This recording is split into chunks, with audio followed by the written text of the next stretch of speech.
Hey, what's going on, Scatterbrains? Thank you for coming back to another episode of Scatterbraincy. My name is Travis, and I am back to review Married at First Sight, Honeymoon Island Season 1. We're skipping episode 4, and we're going straight to episode 5. I have not watched episode 4. I tried to start watching it, and I was like, you know what, bump it.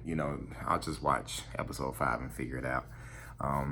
Obviously, we have officially moved, so we'll talk about that at another time.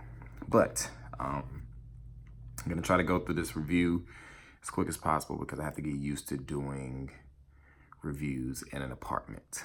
I have to get used to doing this. This is going to be very different for me. I feel like I can't talk at my normal level because of the acoustics in this room. This is the second bedroom.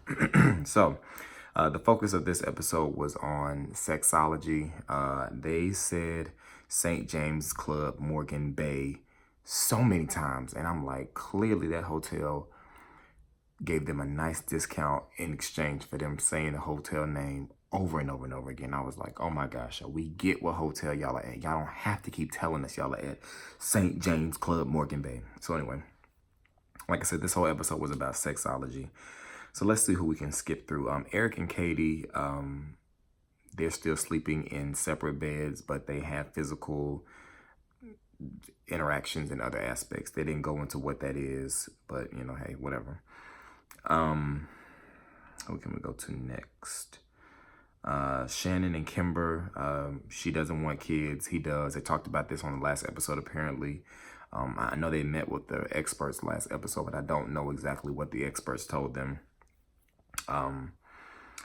They had a moment where they were kissing at the waterfall, and it was supposed to be like a real sexy, sensual thing. But all I could think about was like, there's nothing really sexy that I find about kissing in a waterfall. I just feel like it is gonna be really just messy. Like water's gonna be in my face, salt water's gonna be getting in my mouth, and I'm like, I'm trying to kiss you, and I be doing all this kind of like I feel like that's it's not gonna be sexy. I don't think I can be sexy and kiss you under a waterfall. Like, I feel like if me and Carmen tried to go kiss in a waterfall, we would just be laughing the whole time. Like, because it's not, that would not be a sexy thing for us to try to do. Just this kissing while you got all this stuff just hitting you in the face. All right, anyway, so that was all I had for them. During their exercise, which I'll talk about later, he said he'll do anything reasonable sex-wise. They're both very sexually active. I believe they said that they're the only couple who has had sex. Y'all should take a shot every time I say sex this review. But apparently they're the only ones who have had it. And he said he'll do anything that's reasonable. So I guess, she wants him to cover himself in honey, roll around in feathers, and do the funky chicken. He's down for that, as long as it makes her happy. Jonah and Brandon, they're still not having a lot of affection going on between them. She wants to establish a friendship first and make the mental connection before they make the physical one. And I have to say that I honestly agree 100%. I think that it's so important to allow your foundation in your relationships to be based off something other than sex. I haven't based any of my relationships ever off that. I've only, do I really want to say that on the video? I have not been with a lot of people. That's just the honest truth, because I believe that sexual intercourse is something that should be reserved for special people. I'm privileged enough to be able to count every person I've been with on one hand, and I'm happy about that because I always wanted to keep it that way. Because after this second one, I said the next one's gonna be my wife, period, and that's what happened.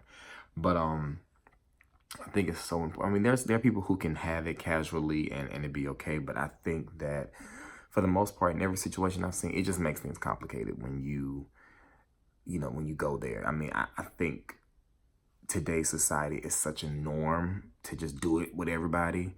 But I think that you need to just be patient and get to know people before you go down that road, because that's how people end up pregnant and with STDs, because you just out here sleeping with any and everybody.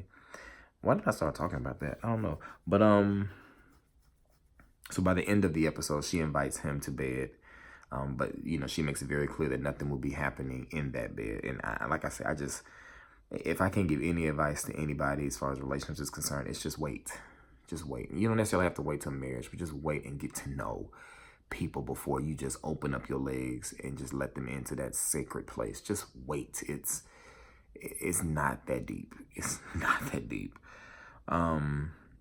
Chris and Jada, they talk obviously, about sex. Her goal is to try to wait until marriage. That's her goal. But clearly, she has not done that, and I understand. But I agree with that. I think waiting is the way to go. I think it makes things just that much more special when you wait until a certain time. Not necessarily marriage, but just having some kind of time frame. Is that lit? No, that's just glare. I think it's just so much better when you wait until a certain time before you actually go there with somebody. And something that I noticed, side note, when I was dating, and it made me think of this because I was looking at Jada, I had a thing about hair. Like, when I met a girl or when I was interested in a girl, if she had any kind of braids, box braids, cornrows, anything like that, I was very leery of approaching them. Because when you look at me, it's WYSIWYG. If you know what WYSIWYG is what you see is what you get. But when you look at a girl who has braids of any kind, you really don't know what that head is looking like. You know what I mean? And I know this from experience. A girl that I dated in high school had micro braids all the time. And I just got accustomed to seeing her in those micro braids. And I'll never forget the day she came to school without them. And I was just like, like, where's your hair? Like, and she had the nerve to have like bangs, and they was like this long, and they had a bump in them. Like, it was bad. And I remember I never looked at her the same. So I'm like, I done got used to you in these long micro braids, and now I'm sitting here looking at you with hair that's 30 minutes long. Like, that's just, no, this is not cool. Like, so from that point forward, I needed to know what you looked like. Wig, no wig, weave, whatever. I need to know what the real you looks like. So I wonder, what Jada looks like up under all of that. But yeah, that I didn't have anything for them. So obviously the main couple who tonight was about was Isabella and Tyler. Last episode, what I gathered from the flashback was what happened. They had they were playing a game last week, I guess, and they lost because she had to give him directions, and she was upset with him because they lost. So in this episode, he says that he's falling in love with her, and clearly Tyler is a hopeless romantic, and that was definitely me. So I get it, the feeling of thinking that you're falling in love with somebody when you're really not. But I was not doing that at 25 though, because they're both like 25. I was doing that kind of stuff at like 17. But he feels like he was falling in love with her, but they did not sleep in the same room because of the argument that they got in. So when she finally does let him in the next morning, he asks her, how much longer do you have? And she says, do you mean am I almost finished? And me and Carmen looked at each other like, ain't that the exact same thing? Like, I don't understand. Like, he asked you. Isabella got on my nerves this whole episode. Tight mouth got on my nerves this whole time because, she talks like this, like real tight, like the muscles in her mouth, just like she got a shot of Botox and they don't move. She got on my nerves this whole episode. So he suggested that they talk to the experts, which was true. And she just wasn't being honest, obviously. Like, she says that she wasn't aware that she closed the door in his face. And it's just like, Isabella is somewhat of I guess you could say a control freak. Like, she has high standards, as I believe Dr. Jessica said. And, she doesn't need to go on any more reality TV shows to try to find love. It's just not going to happen. So they talk to the experts. They talk about, their communication and listening skills, and they talk separately, and they both acknowledge, what they did wrong, what could have been done differently. And then later in the episode, he tells her that he loves her. And I'm just like, dude, like, I could see if you had been like in her, but like, how are you saying you love her already? Like, it just didn't make any sense. So the thing that kind of set it all off for them was all the couples were at this evening beach party, and they were all dancing, having a good time. And apparently Brandon, who was with Jonna, slapped or hit Tyler on the butt. And then she touched his tattoo. Tyler got a tattoo right up under his belly button. And I guess she rubbed it like he was Buddha or something. And that made Isabella very uncomfortable. So Isabella felt like he needed to tell her to lay off, and he felt like she needed to talk to Brandon about her being uncomfortable. And I think they're both partly to blame.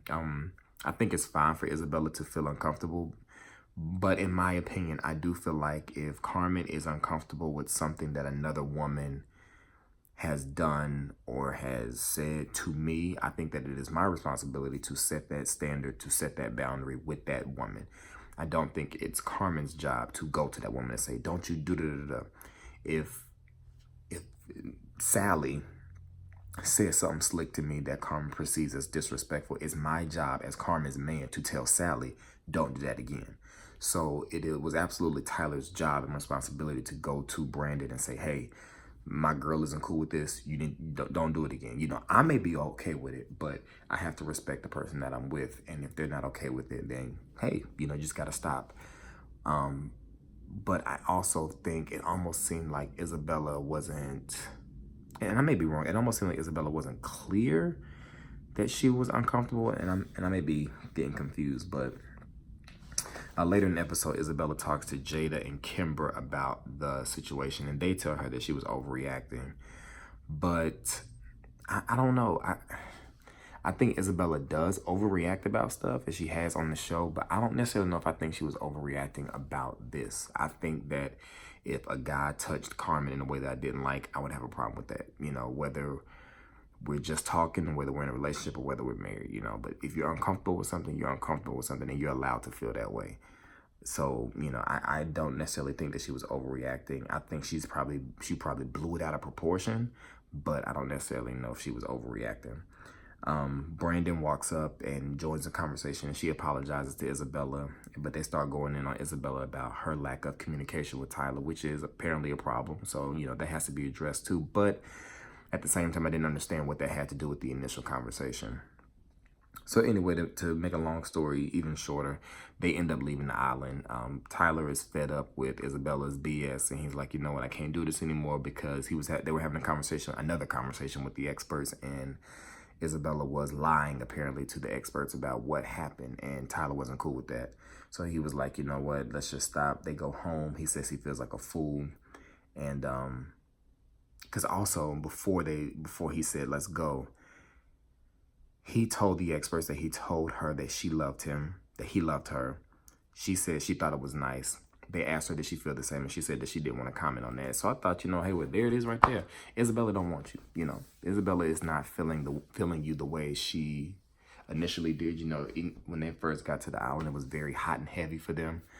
But, you know, that stuff fizzles away, you know, and that's one of the reasons why I don't think you should have sexual intercourse with people early on, especially if you're trying to build something, because I just think your foundation for your relationship is extremely important, and sexual intercourse can be great with the right person. You know what I mean? It doesn't have to happen early on. But, you know, a lot of people feel like, you know, they got to test the waters. But the thing is, when you have a certain connection with somebody, it doesn't matter. You know, you can teach people what you need them to do, you know, real talk. But, you know, we're not going to go down that road tonight. But, yeah, that's my review for Married at First Sight, Honeymoon Island, Season 1, Episode 5. Y'all let me know what y'all thought. I'll be putting up a video about all of this pretty soon, you know, so I can let y'all know kind of what's going on with us. I'm through with 90 Day Fiance. I just can't get into it. It's just not worth my time anymore. So I'm trying to find something else. I'm thinking about doing Love and Hip Hop New York, but y'all can make some other suggestions for new shows. Like, I'm not starting a show in the middle, so if it's about to come on, you let me know. But otherwise, I just posted a question that said, ask me anything and I'll answer honestly. So any question that is posted to that post, if y'all can see it, I will answer 100% honestly. So y'all give me your best questions, and I'm going to be 100% transparent about whatever it is. And if I have to make the video for mature audiences only, then I'll do that. But yeah, that's going to be coming up soon. But y'all make sure y'all rate, comment, subscribe if you have not already. I'm almost at 4,000 subscribers. Whoop, whoop. And I will be talking to y'all later. Peace.